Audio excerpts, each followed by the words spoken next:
Well, hello, welcome to this presentation. Today we're going to do a walk around per se in the stage that we're just about ready to assemble the final bit of the computer. We've done all of the pre-mounting of stuff, pulled our wires about where they need to go, and in this big old Lian case, it serves pretty well. Now it is black, it's hard to see, but I got something to say about that right after the roll title roll. All right, I'm gonna roll this little clip, and it's just how I think. You don't have to think this way. You can think completely different. Your computer, your rules.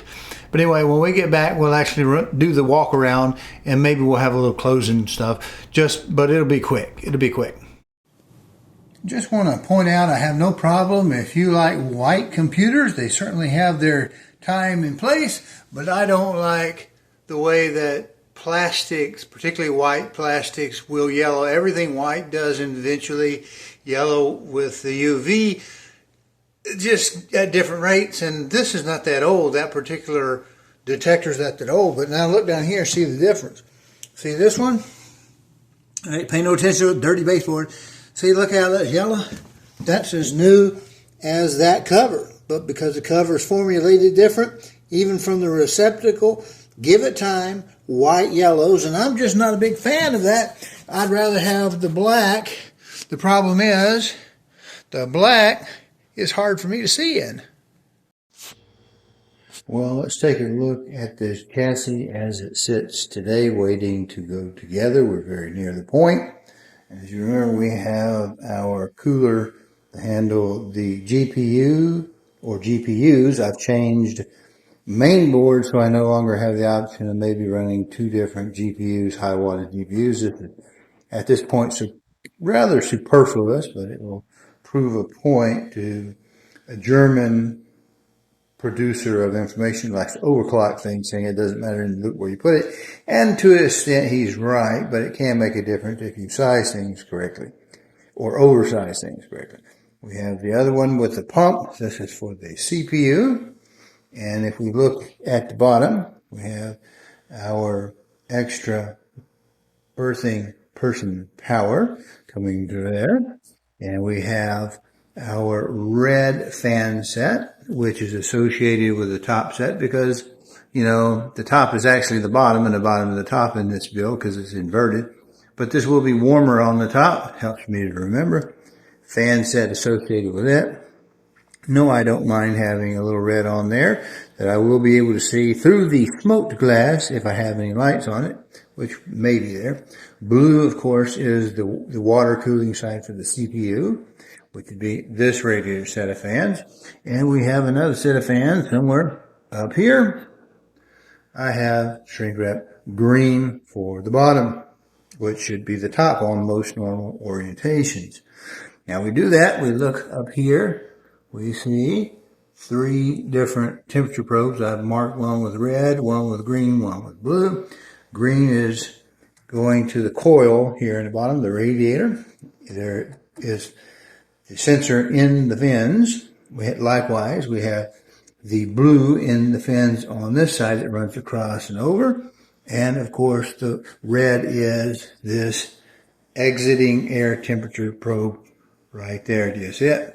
At that point, it'll measure the outgoing air. That's new this year as far as I can tell. Maybe they've had other units that had it. It's new to me.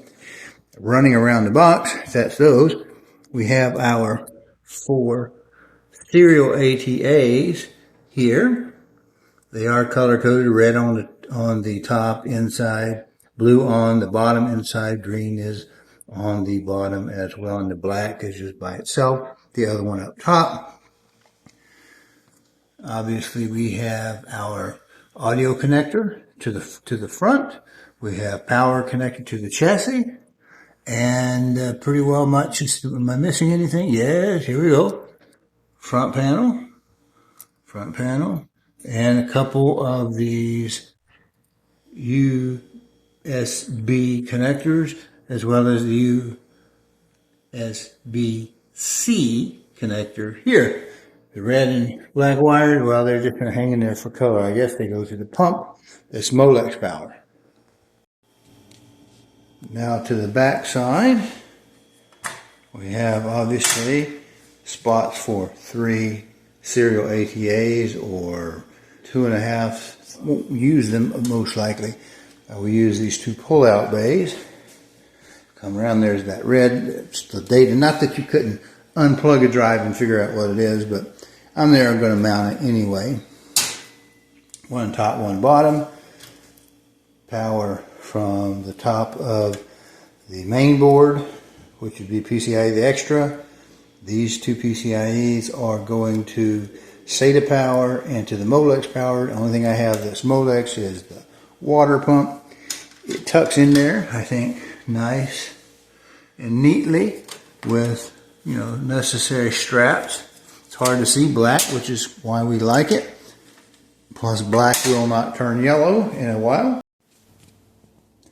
Now, we're not going to go over the water loop here, but as you can see, we have the main board. It will be going in upside down because this is a reverse build given the shape of the desk.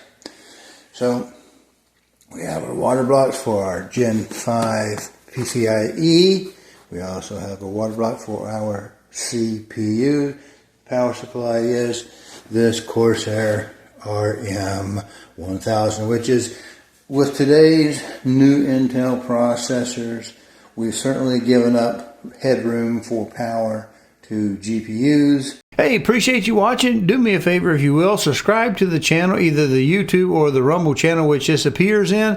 And if you can, check the notification bell or settings to make sure that you get notified when new videos are posted. Appreciate it.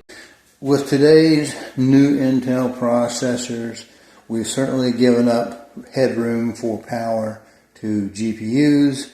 You know, I'm not going to do a lot of AI, so I don't imagine it'll make that much difference one way or another to me. I've got more than enough chassis to go into the future to replace the technology of the main board, processor, memory, whatnot. So 8400 there on the 2 RAM stick, 48 gigabytes there. Couple of builds there in the NVMe's underneath the shields we will get to in future videos. So there we have it. Pretty quick walkthrough.